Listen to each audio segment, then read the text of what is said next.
Students, आज chapter number 1 में हमने वैलेंसी का टॉपिक डिस्कस करना है और कोशिश करनी है हम उसे अच्छे तरीके से समझ लें।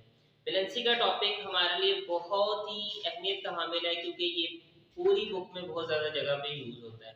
तो बहुत सारे ऐसे टीचर्स होते हैं जो कि इसको एक डेफिनेशन के तौर पर पढ़ाते हैं, तो मैं कोशिश करूँगा आज आपको इसकी पूरी डिटेल बताऊँ ताकि बच्चों का एक कॉन्सेप्ट डेवलप हो। तो सबसे पहले हम वैलेंसी की डेफिनेशन के बारे में डिस्कस करते हैं। वैलेंसी की डेफिनेशन क्या है? वैलेंसी की डेफिनेशन है, valency simply defined as the combining capacity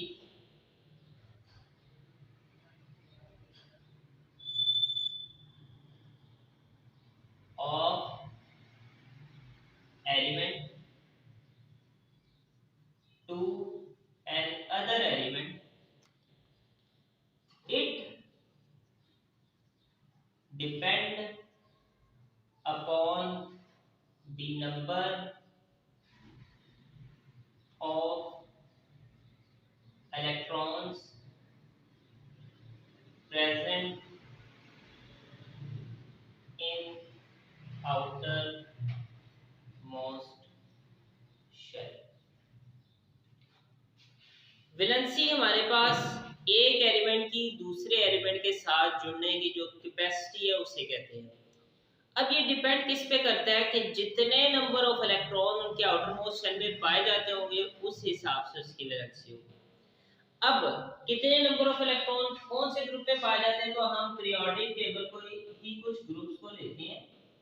ये ग्रुप 1, ग्रुप 2 और यहाँ से हम इन ग्रुप्स को डिस्कस करते हैं 13 टू 17। अब ग्रुप 1 की बात की जाए तो उसमें hydrogen, lithium, sodium, potassium, rubidium, caesium, francium और यहाँ पे भी कुछ ऐसे एलिमेंट हैं। ग्रुप 1 की जो एलिमेंट है, तमाम एलिमेंट की जो वैलेंसी है वो 1 होगी। उसकी वजह क्या है? क्योंकि इनकी आउटर मोस्ट शेल में एक इलेक्ट्रॉन पाया जाता है, इनकी वैलेंसी 1 होगी। अब ग्रुप 2 में मैग्नीशियम, कैल्शियम,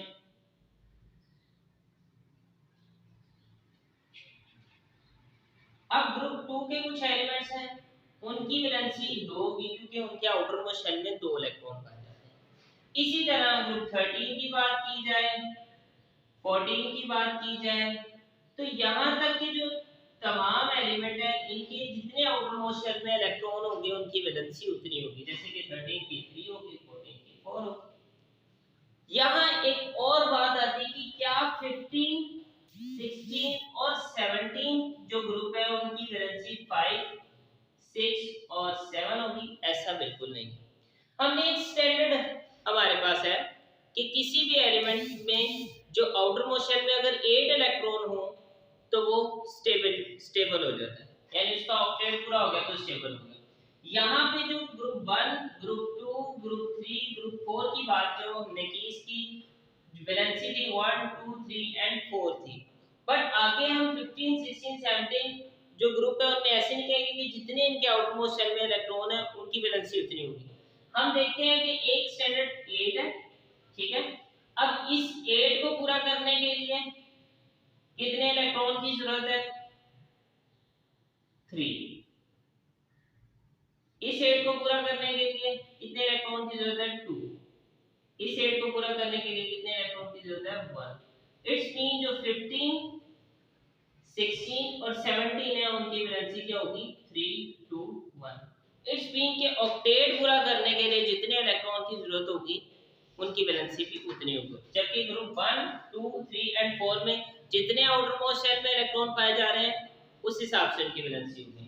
अब ये ऐसा हम क्यों कहते हैं? यहाँ तक हमने बात कर ली कि जितने आउटर मोस्ट शेल में इलेक्ट्रॉन पाए जा रहे हैं उनकी वैलेंसी उतनी होगी, और आगे हमने कहा कि जितने 8 होने के लिए जरूरत होती है उनकी वैलेंसी उतनी होगी। तो ये क्या सिस्टम है, इसको समझते हैं हम वैलेंसी इन आयनिक कंपाउंड। तो वैलेंसी इन आयनिक कंपाउंड में डिस्कस करता हूं आपके साथ।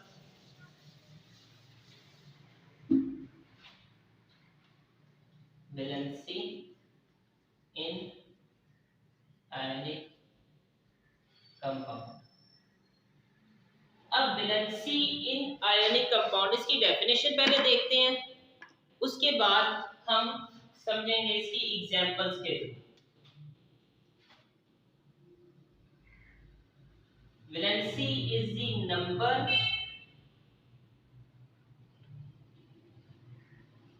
of electrons gained or lost by an atom of an element to complete its octet। इसका मतलब क्या हुआ? अभी हमने बात की थी, मैंने रेस कर दिया ग्रुप 1 2 13 टू 17 के 1 2 3 और 4 यहाँ तक के इलेक्ट्रॉन क्या करेंगे, जो उनकी वैलेंसी है वो डिपेंड करेगी आउटर मोस्ट शेल की बेस पे। पर जो 15 16 17 है उसमें जितने इलेक्ट्रॉन्स ऐड होंगे उस हिसाब से उनकी वैलेंसी होगी। तो यहाँ पे आयनिक कंपाउंड हम उसकी डेफिनेशन लिखी है नंबर ऑफ इलेक्ट्रॉन गेन और लॉस, यानी इट्स मीन कि इससे ये बात जाहिर होती है कि कुछ एलिमेंट इलेक्ट्रॉन दे के ऑक्टेट पूरा कर लेते हैं और कुछ एलिमेंट इलेक्ट्रॉन लेके ऑक्टेट पूरा कर लेते हैं। तो इसमें हमारे पास कुछ शर्तें हैं, वो शर्तें क्या है कि कौन से एलिमेंट इलेक्ट्रॉन किन हालतों में डोनेट करेंगे और कौन से जो आपके पास है एटम या एलिमेंट वो इलेक्ट्रॉन लेकर अपना ऑक्टेट कंप्लीट करेंगे, उसकी शर्त है। वो शर्त क्या है हमारे पास कि अगर कोई एलिमेंट, कोई भी एलिमेंट हो उसके पास लेस देन 4 इलेक्ट्रॉन हो, लेस देन 4 इलेक्ट्रॉन, ई इलेक्ट्रॉन को जाहिर कर रहे हैं, लेस देन 4 इलेक्ट्रॉन हो तो वो ऑलवेज इलेक्ट्रॉन क्या करेगा, डोनेट करेगा। ये बात हमेशा याद रखें कि इलेक्ट्रॉन हमेशा डोनेट होंगे किसी भी एलिमेंट के आउटर मोस्ट शेल में। अगर 1 2 या 3 इलेक्ट्रॉन है वो हमेशा इलेक्ट्रॉन डोनेट करेगा। वो डोनेट क्यों करता है? वो डोनेट इसलिए करता है कि उसने अपना ऑक्टेट कंप्लीट करना हो। अब जब उसका ऑक्टेट कंप्लीट हो जाएगा, ऑक्टेट का मतलब 8 इलेक्ट्रॉन आउटर मोस्ट शेल में, जब ऑक्टेट कंप्लीट हो जाएगा तो वो स्टेबल हो जाएगा। अब एक और शर्त है, ये तो हमारी पहली शर्त होगी। दूसरी शर्त क्या है कि अगर कोई एलिमेंट ऐसा है जिसके पास मोर देन 5 इलेक्ट्रॉन है, अब इस सूरत-ए-हाल में क्या होगा, वो क्या करेंगे, हमेशा इलेक्ट्रॉन्स जो होंगे गेन करेंगे, always gain electron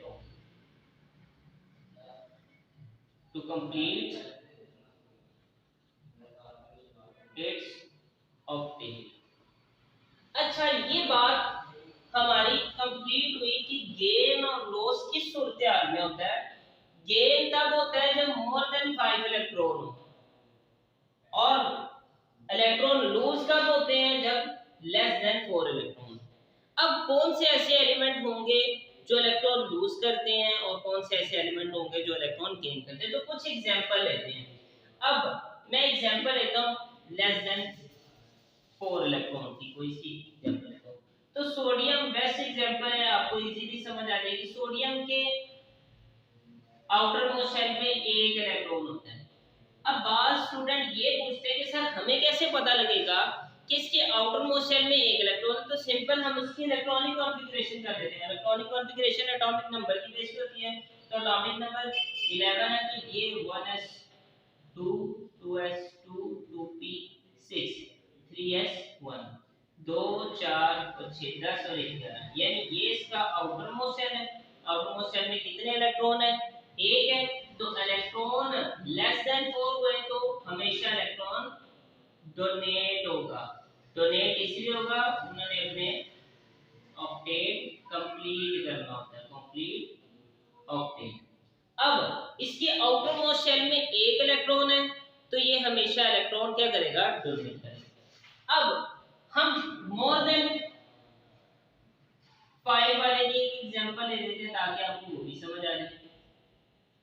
more than 5 electron, chlorine best example है।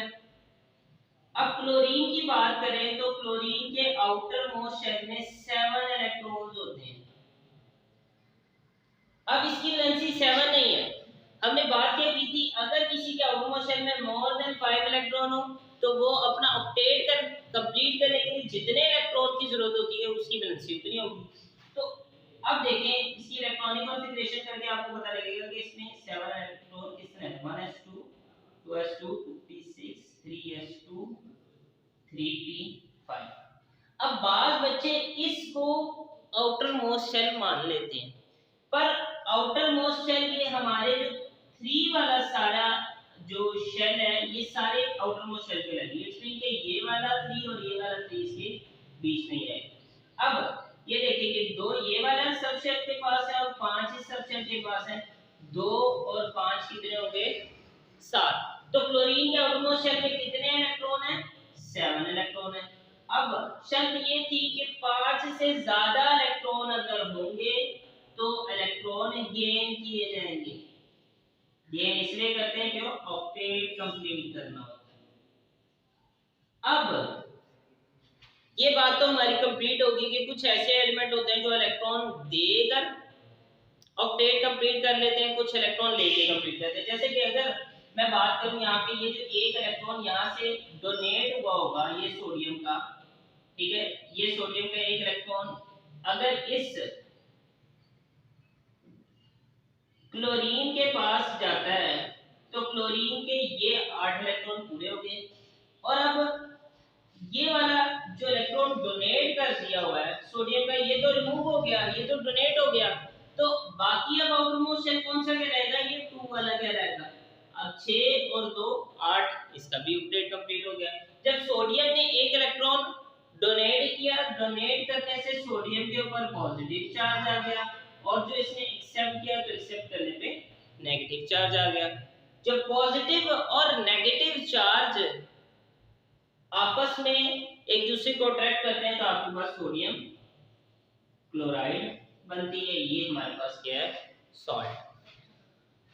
ये बात हमारी कंप्लीट होगी कि आयनिक वैलेंसी में 2 शर्तें थी कि इलेक्ट्रॉन लेकर भी अपनी वैलेंसी और अपना ऑक्टेट पूरा किया जा सकता है और इलेक्ट्रॉन देकर भी अपना इलेक्ट्रॉन जो ऑक्टेट पूरा किया जा सकता है।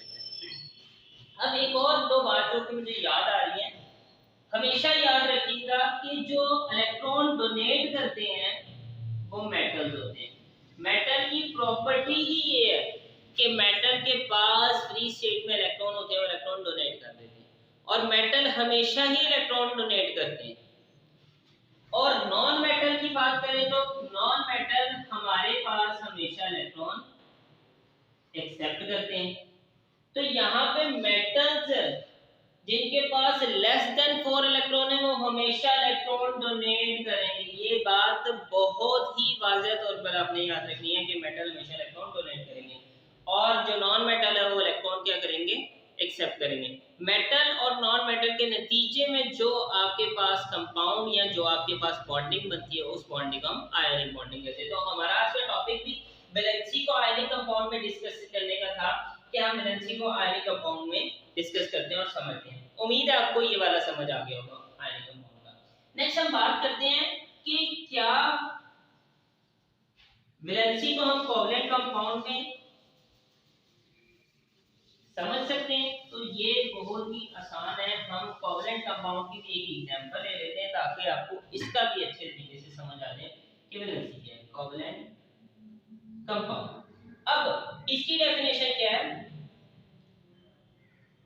in simple covalent compound valency is the number of hydrogen atoms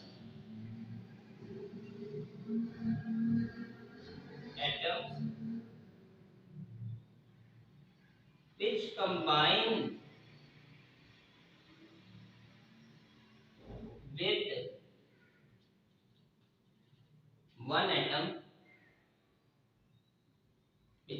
with one atom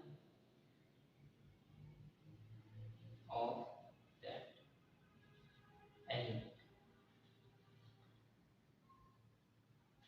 अब कोवलेंट कंपाउंड पहली पहली तो बात है कोवलेंट कंपाउंड की डेफिनेशन क्या थी। Covalent compound is a mutual sharing of electron. Covalent compound तब बनता है जब इलेक्ट्रॉन्स, जो कुछ एटम्स होते हैं, वो म्यूचुअली इलेक्ट्रॉन्स क्या कर लेते हैं, शेयर कर लेते हैं।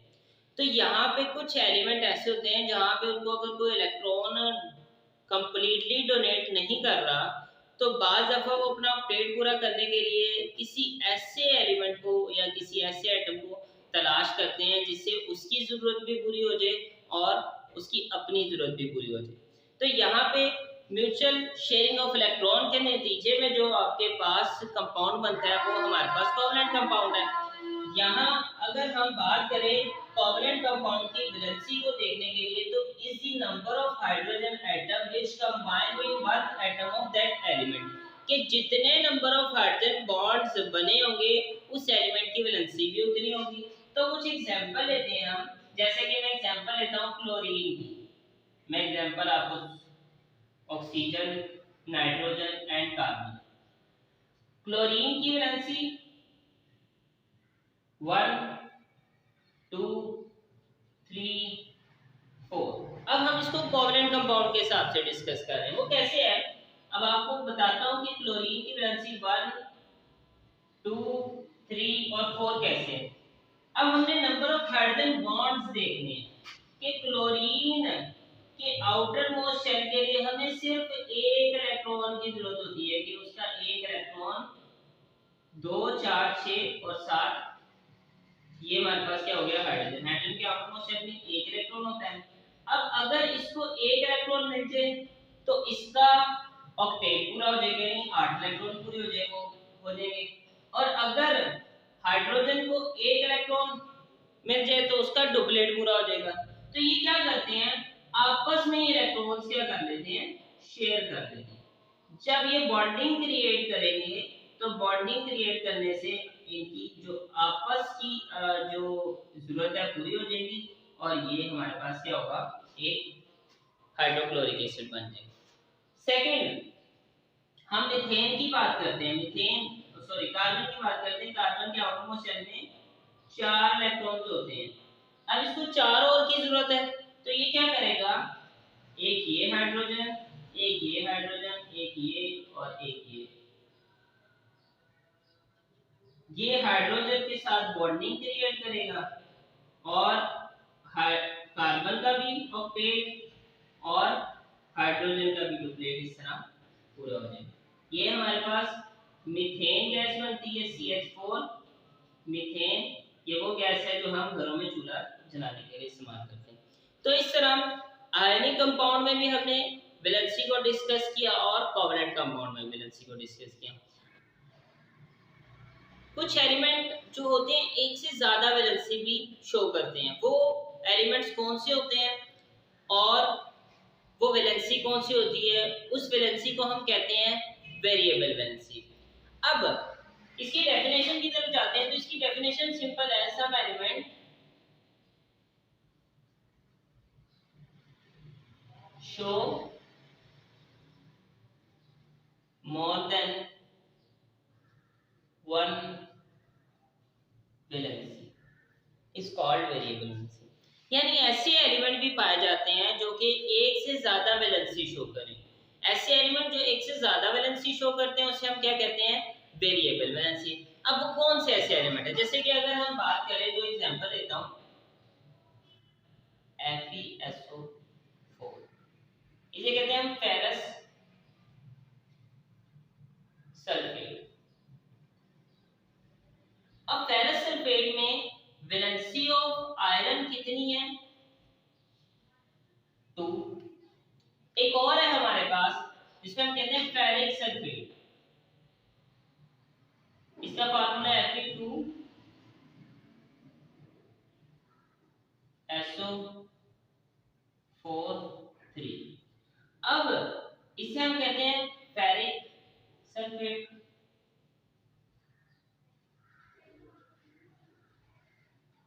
फेरिक सल्फेट में वैलेंसी ऑफ आयरन कितनी होती है, 3। वैलेंसी ऑफ आयरन कितनी होगी, 3। अब देखें कि एक आयरन यहाँ पे भी है और एक आयरन यहाँ पे भी है। ये आयरन 2 वैलेंसी शो कर रहा है, ये आयरन 3 वैलेंसी शो कर रहा है। तो हमने यही बात की कि कुछ ऐसे एलिमेंट भी हैं जो एक से ज्यादा वैलेंसी शो करते हैं। ऐसे एलिमेंट्स, ऐसी वैलेंसी को हम क्या कहते हैं? Variable valency. अब एक वर्ड है फेरम, ये लातीनी जुबान का लफ्ज है। कौन सी जुबान है? ग्रीक लैंग्वेज या फेरम का अगर हम यूएम हटा के OUS लगाते हैं तो ये OUS लोअर वैलेंसी के लिए यूज किया जाता है। जैसे कि आयरन के अगर हम फेरस का जो फेरम का UM हटा के OUS लगाते हैं तो OUS लोअर वैलेंसी के लिए यूज किया जाता है, तो ये बन जाएगा फेरस। अगर IC का इजाफा करते हैं तो ये IC हमारे पास हायर वैलेंसी के लिए यूज किया जाता है, जैसे कि 3 है। अब फेरम का UM हटा के OUS का इजाफा लोअर वैलेंसी 2 के, जो कि आयरन की 2 वैलेंसी शो कर रही थी, तो क्या उसका नाम हुआ फेरस सल्फेट। अब हायर वैलेंसी जब 3 वैलेंसी शो करेंगे तो हम क्या लगाएंगे? IC हायर वैलेंसी के लिए यूज होता है, तो क्या बनेगा? Ferric sulphate. अब फेरस सल्फेट और फेरिक सल्फेट की मैं चलो फेरस सल्फेट की एग्जांपल देता हूं आपको। Ferrous sulphate FeSO4। अब यहाँ पे जो सल्फर है, सल्फर के आउटरमोस्ट शेल में 6 इलेक्ट्रॉन है। इन 2 इलेक्ट्रॉन के साथ ये ऑक्सीजन डबल बॉन्ड स्ट्रक्चर के साथ जुड़ा है, ये ऑक्सीजन डबल बॉन्डिंग स्ट्रक्चर के साथ जुड़ा है, ये एक ऑक्सीजन और ये ऑक्सीजन, ये सिंगल बॉन्डेड स्ट्रक्चर के साथ। ये जो आपके पास आयरन है, ये इलेक्ट्रॉन 2 इलेक्ट्रॉन शेयर करेगा और हमारे पास ये बन जाएगा फेरस सल्फेट। यहां पर जो आयरन है इसने 2 इलेक्ट्रॉन्स क्या किए? शेयर किए, तो इसकी वैलेंसी क्या हो जाएगी? 2 हो जाएगी। और जब वो 3 इलेक्ट्रॉन शेयर करेगा तो उसकी वैलेंसी 3 हो जाएगी। तो बहुत सारे ऐसे एलिमेंट्स हैं जो एक से ज्यादा वैलेंसी शो करते हैं। उन वैलेंसीज को हम क्या कहते हैं? Variable valency. तो स्टूडेंट्स, आज हमने वैलेंसी के बारे में डिस्कस करा, वैलेंसी को आयनिक कंपाउंड में डिस्कस किया, वैलेंसी को कोवलेंट कंपाउंड में डिस्कस किया, और कुछ एलिमेंट ऐसे भी हैं जो एक से ज्यादा वैलेंसी शो करते हैं, जैसे कि वेरिएबल वैलेंसी, उसके बारे में डिस्कस किया। तो उम्मीद है आपको ये वीडियो पसंद आई होगी। अगर आपको ये वीडियो पसंद आई है तो आप प्लीज इस चैनल को सब्सक्राइब करें, शेयर करें, लाइक करें। Thanks for watching.